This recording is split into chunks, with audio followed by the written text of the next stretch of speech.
Hello, and welcome to our second video in the series that we are doing, celebrating our 150th anniversary here at First Methodist Church in Ennis.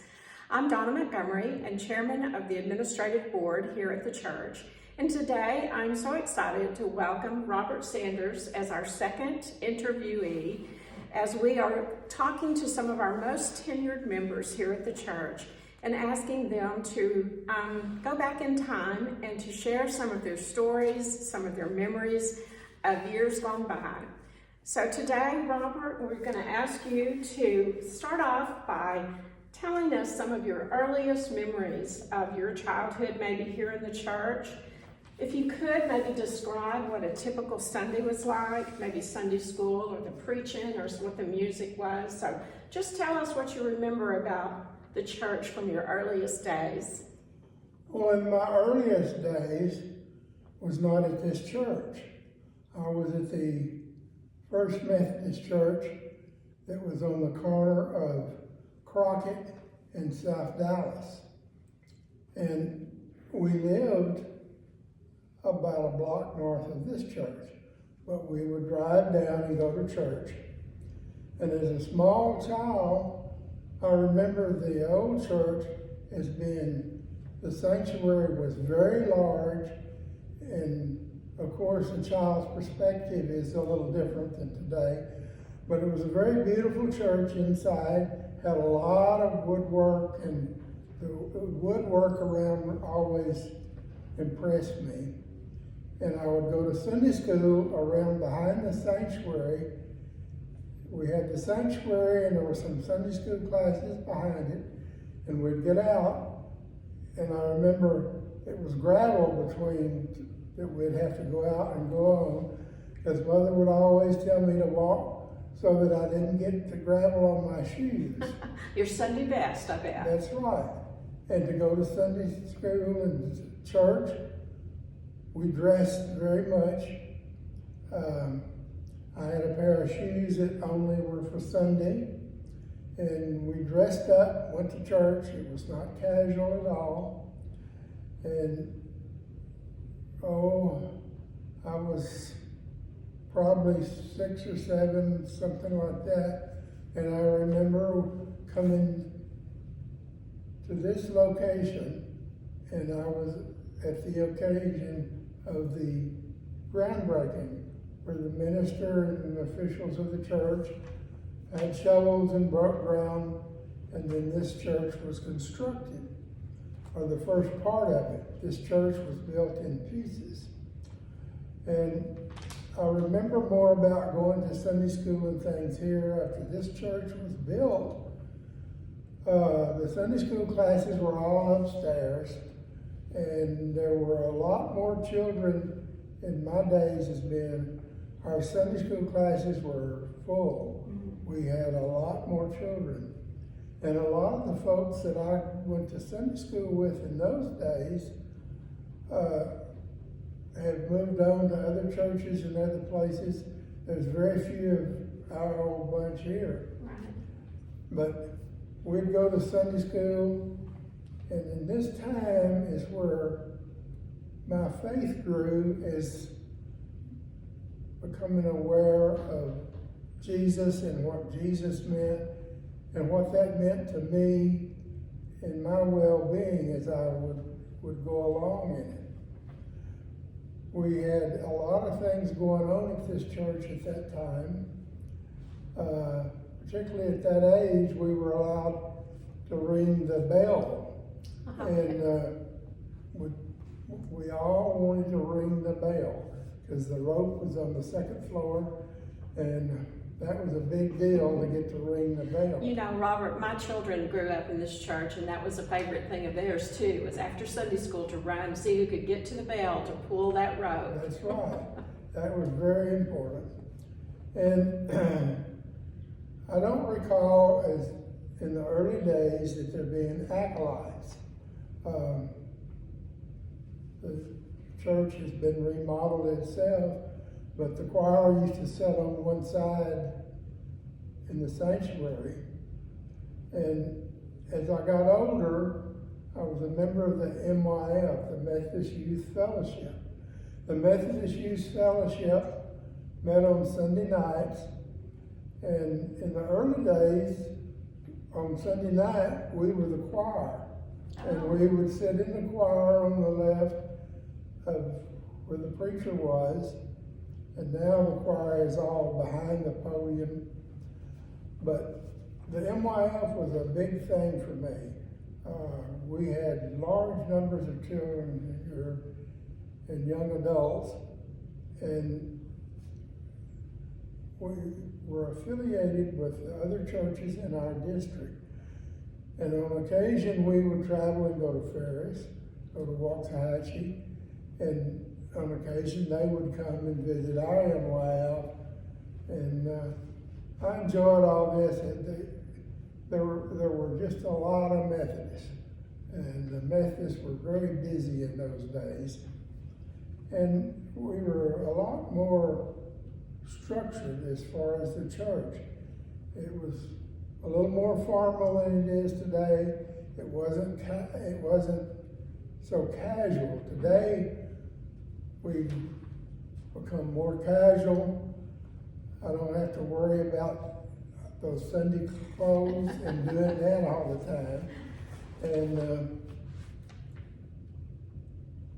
thinking back about the church, you know, being involved in the church, it helped shape my character as a human being. I learned to be, I won't say a Christian, but to feel the Spirit of the Lord and become involved and understand what a Christian really was. It was very important. In summertime from here, this church always had a contingent to Glen Rose, to the Methodist Church Camp. And that was always one of my favorite deals, to go to Glen Rose. And it was a lot of fun, and we had a lot of spiritual encounters. I remember in the evening we would go down from the camp. There was a ways down, and there was kind of an amphitheater that we would sit in. And on the top, across the river, up on the hillside, was a big cross. And those Vesper services were very meaningful to me. I mean, you really felt the Spirit of the Lord in those, or I did. And I liked to enjoy it with the people and all the things, but it wasn't just all fun and games. I mean, it was a place for your Christianity to grow and blossom with other people, and to be part of this group where it wasn't just me, but all the other people were in this spiritual fellowship with God. You know, Robert, as you're sharing these stories, I can't help but compare some of the things that you're saying that were part of your youth and part of your childhood growing up.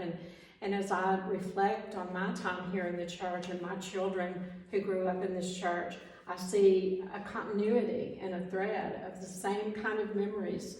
And I think that's really important as we're celebrating our 150th anniversary, to acknowledge that continuity of Christian growth and structure has been here for many years and continues. As many of the things that you've talked about that you experienced as a child and as a youth in this church, I've been fortunate enough to witness in my own children. I didn't grow up in this church, but my children did. And I think that's a real strong testament to the history of this church and what we're proud of, in that we can see that continuing on, and what we hope will continue for many more years to come. Well, that's true, because as you grew up in this church, you had all the other people there. The adults led us and taught us properly. And my friends and associates, we all felt the same spirit, and we believed the same. And our knowledge about our life and how we grew increased as we got older and more involved. And as we got older, We did more outreach and did things in town. We were very active. And also in this church, the new church, we met in the basement, the Boy Scouts. Oh, right. And I grew up in the Boy Scouts. That was another service thing that this church, I'm so glad it had.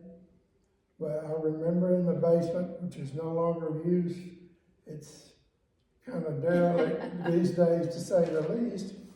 But I can remember one year, this time of year when it was cold, we had 2 pieces of telephone pole and we carved totem poles and worked on that inside. My big thing was going camping or something like that. But that was a big part of this church. And the MYF was so, I enjoyed it so much. And that helped me grow. And the leadership was important to take us to places. And we sometimes would have, if you were an officer in the MYF, we would have a retreat that was especially good for you to come to terms with your own spirituality, and it was wonderful. And I can't imagine being a child and not having this experience of the support of all the other people in the beliefs that we learned. And I think we're seeing that resurgence of the young people in our church with the young families that we have and the children. And I'm happy to hear you speak to the importance of the foundation that we as a church are laying for our children and how important that is. And as you look back on your life and are witnessing to that and how important that is and how important it's been in your life, that we continue that in our church today. Well, I remember, there were things that you would have questions about as you grew in faith. And at times you'd come into things that you really didn't understand, but there was always someone that had the knowledge that you could talk with and get the support and help you grow. And, I'm so glad that I grew up in this church. This church means a lot to me. This church went back to my mother grew up in the Methodist church, and my grandparents and my great-grandparents were, before Ennis had a church. My great-grandfather, they lived south of Ennis at Ensign. And there was another place that's since gone away. It was called Burnham. And they had a church there, and my mother told me that great-grandfather went there some, but they came to Ennis as the church grew here, started in a store and grew to what it is today. Because back when they started at Burnham out there, they had a circuit rider that would come. And well, your family has quite a history with the Methodist Church. Yes, for sure. They've been here a long time. And Robert, when we first sat down, you talked about the church on Crockett and Dallas Street and how it impressed you with its beauty when you were a child. And I want you to talk about this stained glass window that's sitting behind us, because didn't this come out of that church? Yes. To talk about the stained glass, we lived just a few blocks north of this, and my father had come to Ennis originally as a manager of a Safeway store in the 30s. Well, later, my dad bought an ice plant and he added a full line of groceries on the other side of the old building on South Dallas. And we were across the street from the Methodist church at that time. And to get that place, my father had to sell the house we lived in here and got the money, bought that place, and we moved in an apartment across the street on the other corner. And so I was right at the church for a lot of things. And one of the saddest parts of that was we were living there when they tore the old church down. And I remember the steeple being a big thing. The bell that is in the church we're in today came from that church. And it was a huge, heavy bell. And of course, being right there, I was right in the middle of things I probably shouldn't have been. But the men went up in the steeple and they cut the timbers that held the bell. And they let the bell fall down through the steeple, down to the foyer of the old church to get it out. Oh my Because goodness. it was very heavy and big.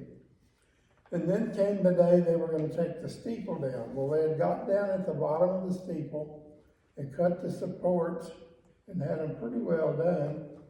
And they took what was kind of like probably an old wrecker that had a boom on it, and they ran a cable up to the steeple, and they winched, and the steeple fell out in the middle of Crockett and South Dallas Street, where they pulled it down. And there was a big crowd of people around. For a small town, that was a big event, you know, that was a big show. I bet. But, you know, then we moved here, the bell is here, and that's the bell I used to like to ring. But the church flourished, we had a new building, and it's a beautiful sanctuary that we have. And we have beautiful stained glasses in this that have been restored. And, you know.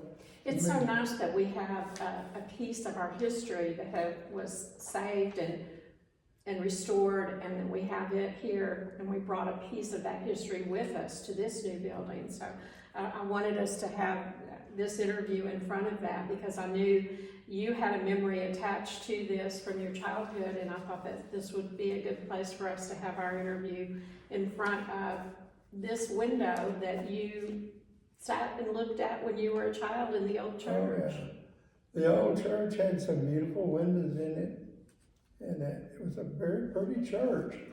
But our new church, it's, you know, our sanctuary is very pretty. Yeah, it is. We are certainly blessed with a beautiful sanctuary, which we did recently refurbish and restored those windows in there for hopefully the future generations to enjoy. You know, Robert, you've talked a lot about the changes that have taken place over the church, from the building to the dress that you wore when you were a child, and being dressed up in a little bit more formal.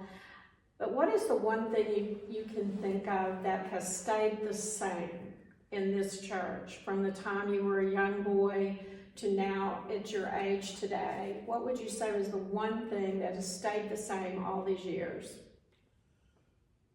The one thing to me that's been the same is go to the church, and when we have a church service, it still ties to the old. It's changed a lot. It's not like it was, but it's the reverence and the inner feeling of your inner spirit that comes from sitting out there in a pew and listening to the music and the songs. The music has changed a lot. A lot of the old hymns, we don't sing them much anymore, and I miss that a lot. But we have beautiful music, and the people in the choir and with the music do a lot. The preaching has continued to be meaningful, and it's something that you can hang on to, that it's going to be there each and every Sunday. But the fellowship from the church body itself is very strong in this church, and we depend on each other. and knowing you have some place to go. You know, today, people talk about a lot of the wayward youth that get in these gangs because they want to belong with something. But this is something that's important to your whole life, and it stays with you. And I think it's so sad that some people miss out, that they are in this modern world of all of these things. Everybody's got a thing, but this is where it is. This is where you meet your Lord and you come to stay and be among other fellow Christians. You know, I think that I've heard more than one person in this church say it's the relationship, it's the family. And, you know, the Lord commands us to love one another. And that's where it starts, is in the church, when we take time to love one another. And I think we feel that in this church, and I think you've been a great testament to that today. Well, thank you. Thank you. Thank you so much, Robert, for your time and your sharing your memories with us. And I want to close by asking you one last question, and that is, do you have a favorite Methodist story that you'd like to share that might bring a chuckle to us, or perhaps a tender moment, something that just really sticks out in your mind? Oh, there's so many memories over the time. But when I was in the MYF, and I was one of the leaders and part of that one year, and at that time, Don Washburn I remember Don. was the leader of things, and we had a retreat, and we went over to Lake Whitney, I believe it was, or someplace, a motel, and we went over planning for the year and doing all our different things. Well, they had a swimming pool. Well, it wasn't exactly warm. It's kind of pretty cold. Everybody, oh, well, let's get in the pool. Let's get in the pool. Well, it was cool. And the lady that ran the motel got us bathing suits and all. And we had a leader of the youth, and I can't recall his name, but he was a large fella.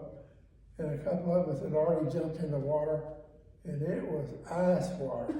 And I remember he said, "Is it okay for us to get in?" They said, "Oh yeah, come on in, come the on water's in." great. And he jumped in, and he almost jumped right out as he got in the water.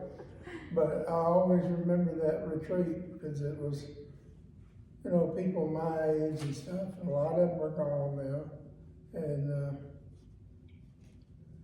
I remember so many different things that we'd do that were Lots of fond memories, I'm sure. And my mother used to tell me an old-timey church thing was on Sunday, the preacher would usually go eat with a parishioner. And Mother said, "Oh yeah, we used to always have fried chicken. The preacher was coming and all." And my mother said, "Oh yeah, you know, we're chicken-eating Methodists." And that was because the preacher would go, and nearly all the time he was going to get chicken because everybody had chickens or stuff. I've heard that. I've heard that story about when the Methodists gathered, there will be a chicken. Yeah, and of course, as a kid, I loved to come. We used to have a lot of covered dish suppers, and the women are good cooks, and especially I like the cake and pie department. Absolutely, and that's still true today, isn't Oh, it? The yeah. women are good cooks, and the cakes and pies always win the day. Oh, yeah. Always. So, well, thank you, Robert, for spending a little bit of time with us today and traveling down memory lane. I appreciate your time, and I hope that you'll come back and join us in our next edition of our interviews. Look for our interview number 3 sometime next week. And thank you for joining us today, and thank you, Robert. Well, I'm so glad to be here. Thank Thank you. you, Donna.